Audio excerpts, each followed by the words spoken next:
Oh, yeah, I deliberately call this, as you also mentioned, a bit of a pun to this fall in love with the problem, not the solution. And I will get back to why I chose this wording.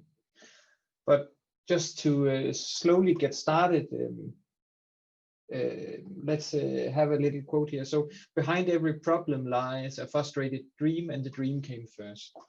It's a quote by Peter Lang, and in these few words, we actually that actually captures quite a lot of what we as solution-focused coaches or solution-focused practitioners are trying to achieve. So we look at this dream before hopefully it becomes a frustrated dream, and then try to unravel the problem from that point instead.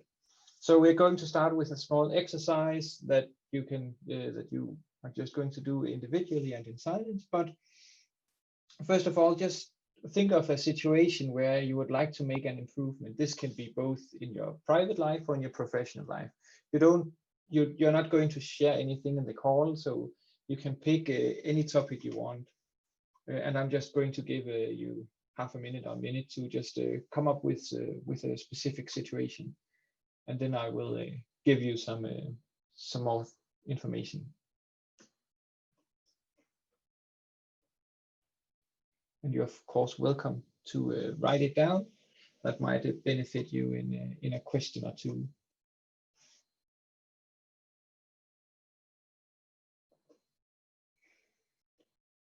So with this situation,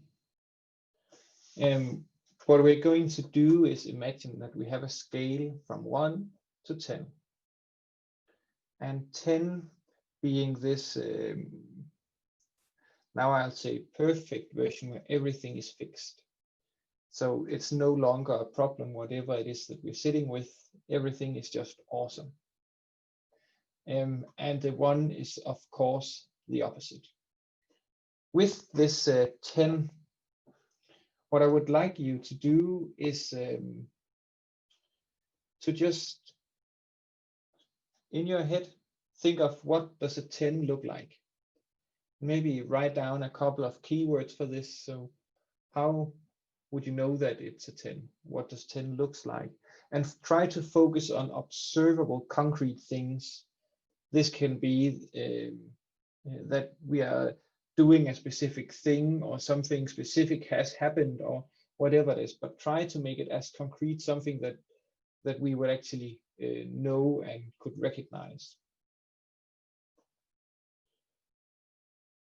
And when we have this 10 defined, the next thing we're going to do is try to rate. So where are we at the moment?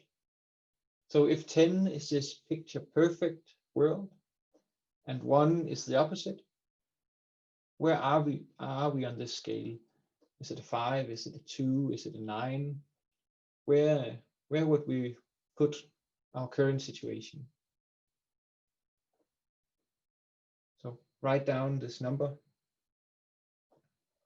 on your piece of paper or wherever you put your notes. The next thing we are going to do is now think of 3 things, find 3 examples of things that is already working that made it, for instance, 5 and not a 4. So 3 things that we actually already are doing, 3 things that already work. And then write down these 3 things, and I'll give you a couple of minutes to come up with 2 or 3 things, making it 5, for instance, instead of a 4, or if you rated it as a 7, so what made it a 7 instead of a 6?